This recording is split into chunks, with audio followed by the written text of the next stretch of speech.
Hemos leído la palabra del Señor en el libro del profeta Isaías, y lo que encontramos en este pasaje de Isaías capítulo 11, en los primeros 9 versículos, es el reflejo de una inagotable expectación mesiánica. Una expectación mesiánica que ha prevalecido y ha permanecido a lo largo de los siglos en el corazón de una nación. Para efectos de historia y de realidad, podríamos decir que en el corazón de Israel aún existe la expectación por el advenimiento de un Mesías. El pueblo de Israel aún espera el Mesías. El pueblo de Israel cree que el Mesías aún llegará. La cristiandad cree y confiesa que el Mesías ya llegó.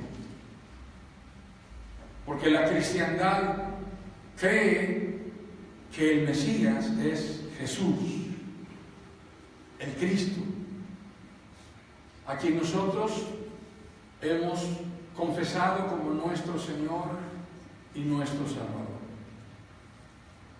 Ahora bien, esta inagotable expectación mesiánica que ha prevalecido a través de los siglos en la historia del pueblo de Dios y a través de la revelación de Dios, nos damos cuenta que es en realidad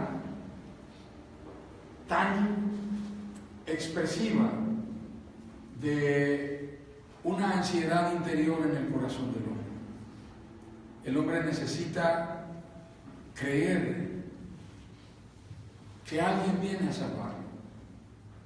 Los reformadores hablaron de que en el corazón del hombre hay una semilla que se llama la semilla de la religión y que empuja al hombre a la búsqueda de Dios de manera natural.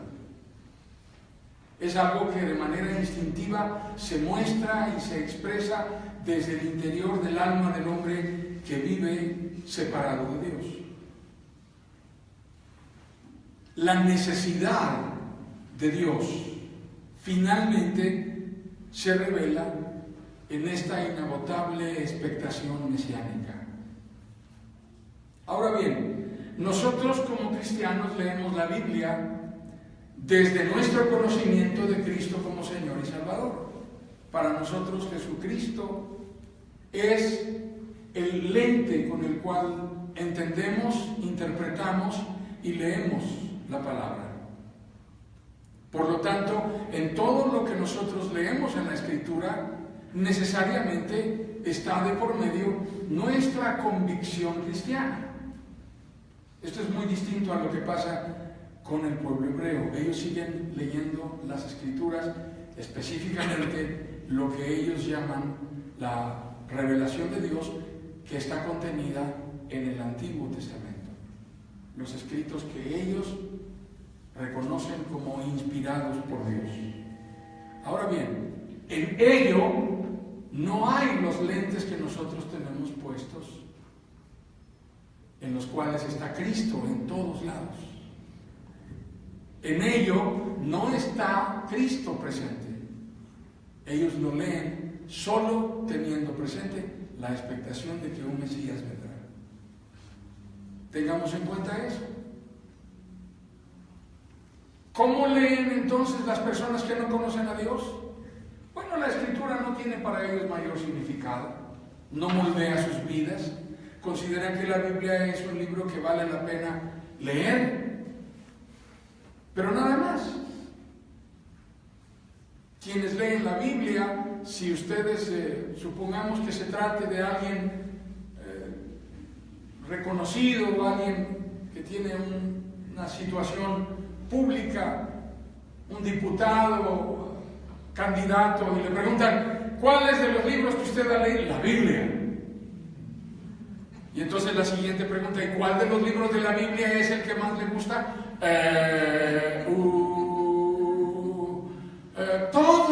Todos me han ayudado mucho. mucho. Porque la ignorancia acerca de lo que está escrito en la Biblia es mayúscula, es descomunal. En realidad la gente no conoce en seriedad la Biblia. Pero la Biblia en sí, de principio a fin, es un libro que está centrado en la persona del Mesías. Todo lo que está escrito en la palabra está dirigido y orientado hacia la persona del Mesías. ¿De qué manera podemos entenderlo? Bueno, desde que comenzamos leyendo la Biblia en Génesis, particularmente cuando la primera ocasión en que se presenta una promesa de redención está allí en la Escritura, es Génesis capítulo 3, versículo 15, en donde el Señor promete que la simiente de la mujer, no la simiente del varón, sino la simiente de la mujer, aplastará la cabeza de la serpiente, aunque la serpiente le herirá en el calcañar.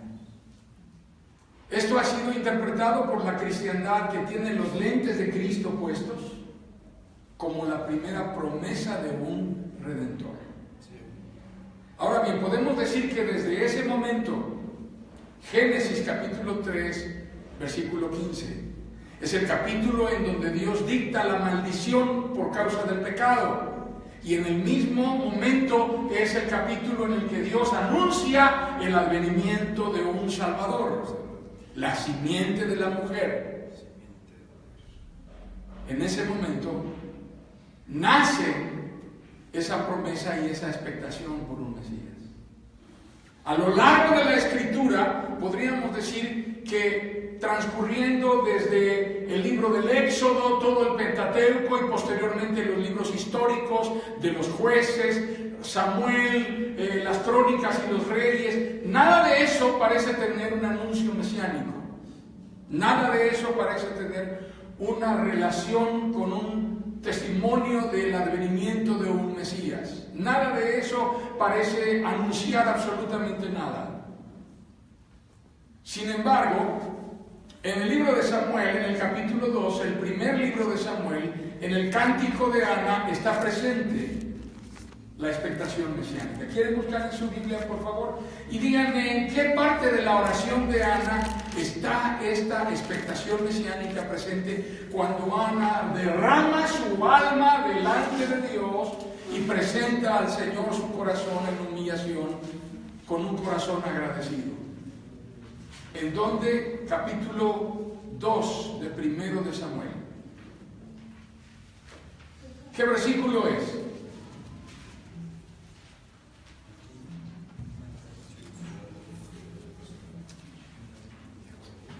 ¿Ya lo tienen? Primero de Samuel capítulo 2, comenzando por el versículo 1. La pregunta es, ¿en qué versículo está de esta oración de Ana la expectación mesiánica? Búsquenme el versículo 10. Ana viene diciendo, ¿qué hará el Señor? Desde el versículo 8 comienza declarando, del Señor son los fundamentos de la tierra, sobre ellos afianzó el mundo. Él guiará los pasos de sus fieles, pero los malvados se perderán entre las sombras. Nadie triunfa por su propia fuerza. El Señor destrozará a sus enemigos. Desde el cielo lanzará truenos contra ellos. El Señor juzgará los confines de la tierra. Fortalecerá a su rey, lean conmigo, y enaltecerá el poder de su ungido. Desde fortalecerá a su rey. Ahí está la expectación mesiánica, el anhelo porque un Salvador vendrá y liberará las cadenas que tienen atado al pueblo de Dios. Qué interesante, ¿no les parece? A mí me lo parece sumamente, en gran manera. ¿Quién será el gran paladín antes de la era de los profetas del siglo VIII? antes de la era de los profetas del siglo VIII, ¿quién será el paladín del Mesías? ¿Quién será el que le cantó al Mesías con todo su corazón? El que tomó su arpa, su flauta y alabó la memoria del Mesías con una expectación en su corazón. ¿Quién fue quien desde jovencito esperaba y anhelaba la llegada del Mesías? ¿Y quién fue el que recibió la promesa de Dios que le dijo: de tu semilla nacerá? ¿Quién fue? De tu casa. Fue David, el salmista. Vean lo que dice el Salmo 2, por favor. En el Salmo 2 está presente esta, que es la expectación mesiánica de la cual estamos hablando. Si hay alguien que habla del Mesías, es David.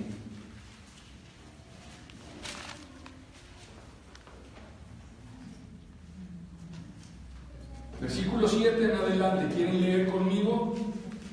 Yo proclamaré el decreto del Señor. Salmo 2. Tú eres mi hijo, me ha dicho. Hoy mismo te he engendrado. Pídeme y como herencia te entregaré las naciones. Tuyos serán los confines de la tierra. ¿Se parece a la oración que escuchamos antes? Versículo 9. Las gobernarás con puño de hierro, las harás pedazos como a vasijas de barro. Versículo 10. Ustedes, los reyes, sean prudentes, déjense enseñar, gobernantes de la tierra. Sirvan al Señor con temor, con temblor, ríndanle alabanza.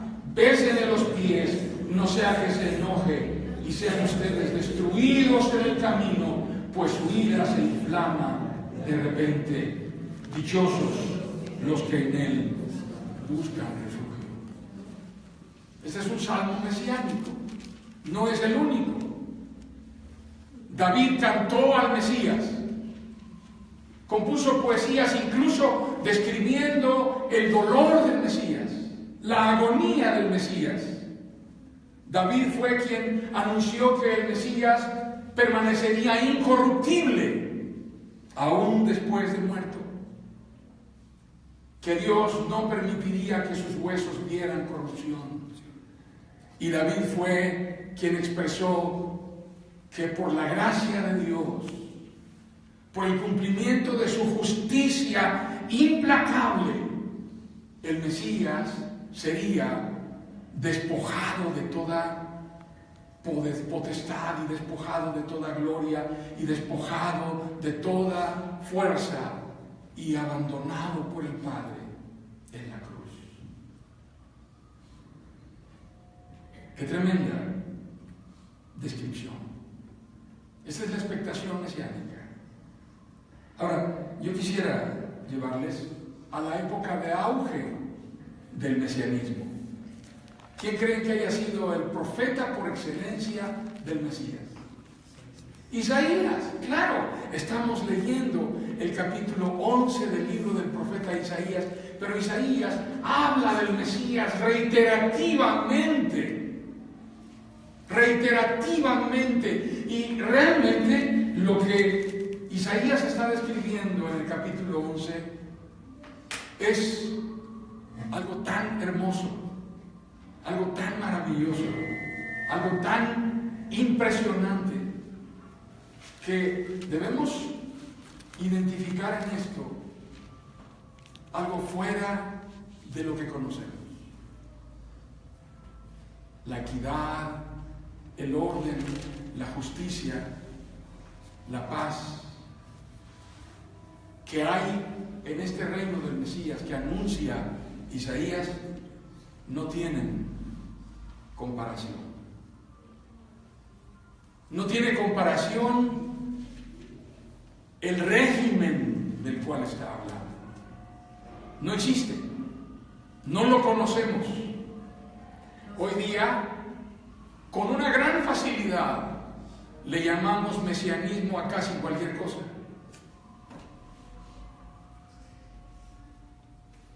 Decimos, ese candidato tiene un carácter mesiánico.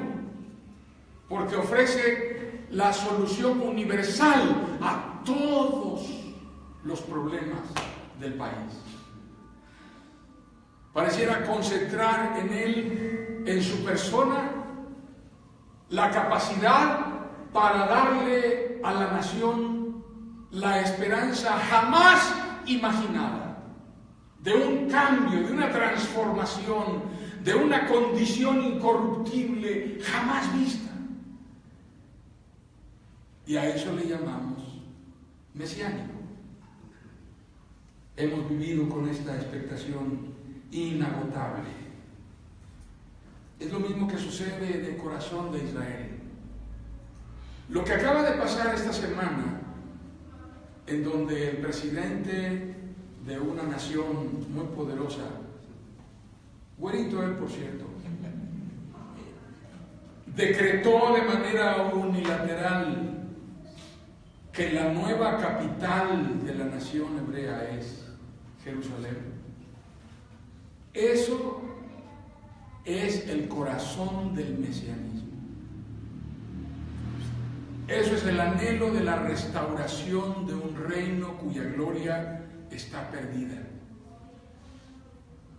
Isaías profetizó en una era convulsa, en una era de mucha prosperidad para el pueblo, de opulencia para la nación, pero de grandes amenazas, porque estaban surgiendo tremendas potencias. En la época de Isaías las amenazas eran inminentes, y en la era posterior a Isaías la amenaza se cumplió de tal manera que la nación fue invadida por sus grandes enemigos, como lo leemos en el libro del profeta Habacuc, en donde dice: oigo lo que tú anuncias y lo que viene, y mis huesos se constriñen, y siento dentro de mí un terror que me aplasta, porque el enemigo es cruel.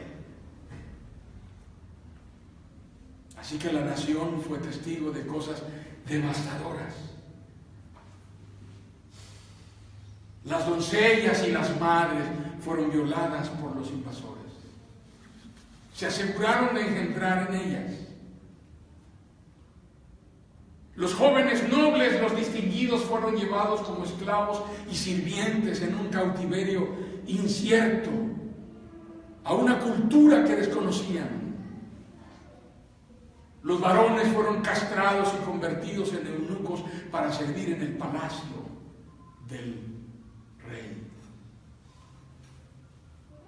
¿Qué impacto tiene esto en el corazón de una nación? Esta tragedia vivida entonces todavía hasta hoy duele. Y duele porque el reino de Israel no ha tenido la oportunidad de ver un solo instante de gloria desde entonces. No ha habido paz, no ha habido sosiego, no ha habido certidumbre. Han vivido con las armas debajo de la almohada y han vivido con la guardia presta para salir en su defensa. Esto que sucedió esta semana ya tuvo reacciones. Han sido interceptados misiles y ha recibido ataques desde fuera de larga distancia. Y viven bajo esa consigna: el enemigo está aquí, al lado de nosotros. Puede entrar en cualquier momento, puede invadirnos en cualquier momento, podemos ser presa de su ataque en cualquier momento, y es un enemigo poderoso. Tenemos que vivir para defender la posesión de esta tierra, legitimar que somos los poseedores genuinos de esta tierra.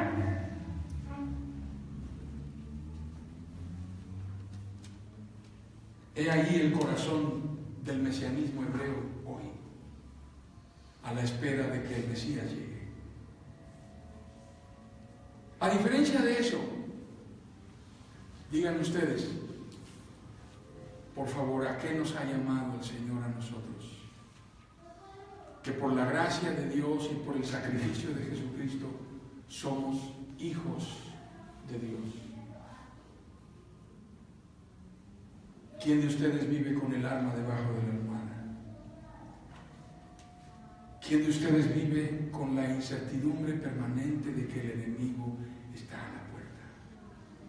¿Quién de ustedes tiene que hacer guardia noche tras noche a la espera de una invasión que les representa incertidumbre? Consideren la paz, la certidumbre, la esperanza y la confianza a la que hemos sido llamados por el Señor. Consideren el significado del Evangelio de Jesucristo, el ungido de Dios, para nosotros que somos su pueblo. Consideren ustedes el significado de esto y valoren lo que tenemos. Ahora, quiero ir a un asunto más.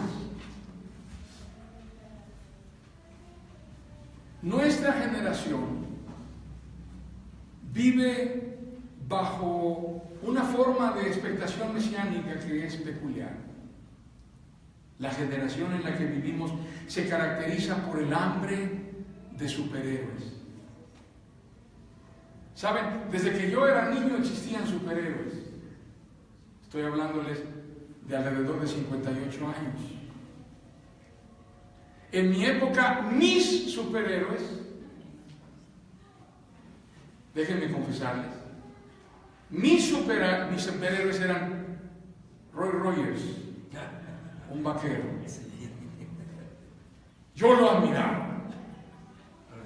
Si había algo que yo apreciaba de mi padre es que cuando venía a casa y estaba con nosotros entre sus viajes, un regalo que nos hacía de domingo era llevarnos a la casa del señor Ascuaga, en donde vendían revistas, y nos dejaba escoger a cada uno nuestra revista. Los superhéroes de mis hermanas eran Hugo, Paco y Luis. ¿Los conocen? Sí.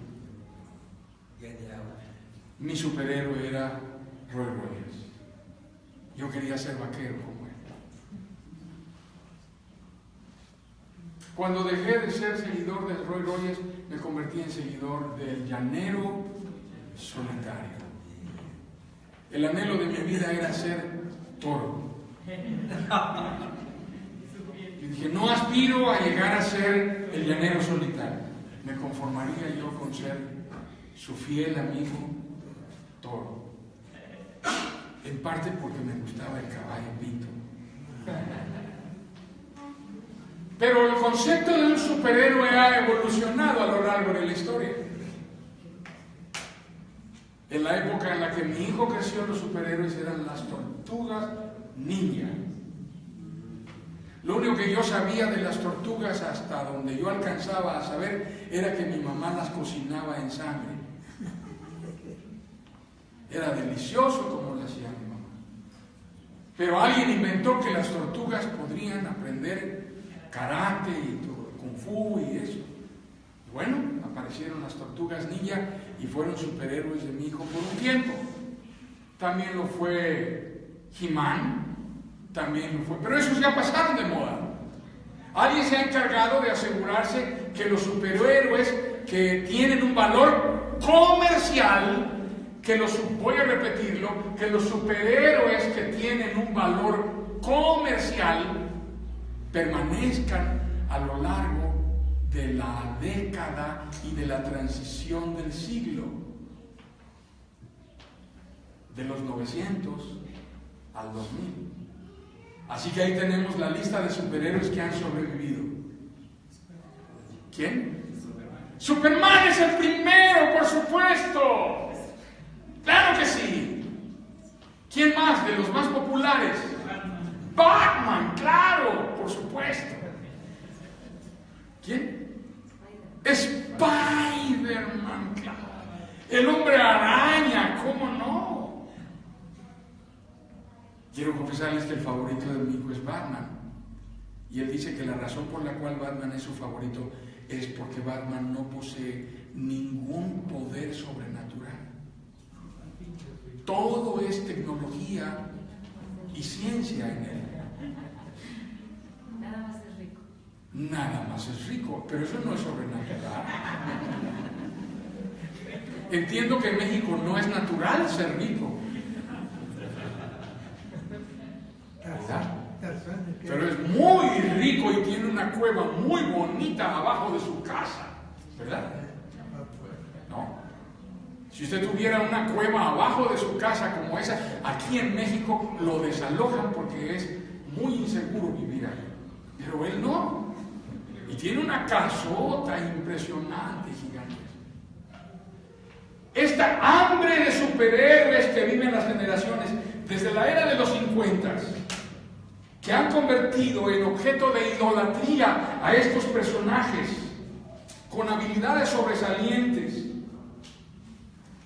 y después con habilidades sobrenaturales, están fundamentadas, escúchenlo bien, están fundamentadas en esa ansiedad interior que podemos identificar como la inagotable expectación por un Salvador. El mundo necesita un Salvador. Así que han intentado inventar nuevos mesías que no han tenido mucho éxito, aunque sus películas se venden. Yo Robot, Robocop y el otro que se llamaba, no me acuerdo, que se quedó solo en la ciudad y andaba cazando venados. ¿Cómo?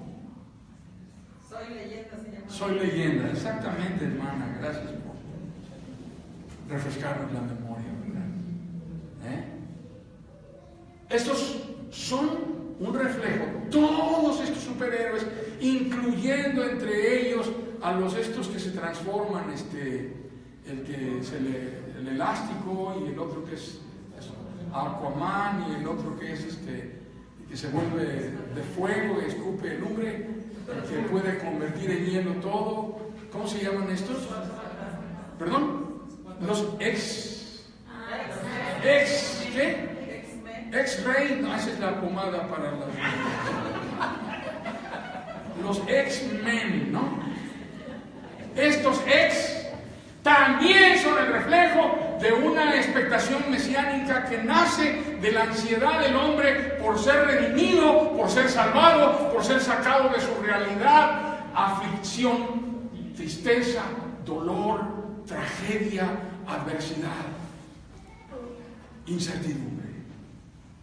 Cuando leemos el pasaje con detenimiento, nos damos cuenta, desde nuestra perspectiva actual, de cuál es la verdadera y más fiel cosmovisión y definición de lo que el Mesías es, de lo que el Mesías significa, de lo que el Mesías representa. En realidad se refiere a un régimen de cosas, un sistema cuya estructura está construida sobre un gobierno de autoridad, de donde podemos ver la figura y la persona del Rey, que es el ungido de Dios. Este ungido de Dios es para nosotros Cristo. Leemos nuevamente el pasaje y nos damos cuenta de lo que significa. Podemos ir de nuevo a Isaías, capítulo 11, y leerlo con estos lentes que tenemos puestos ahora acerca del significado de este régimen que radica en Cristo.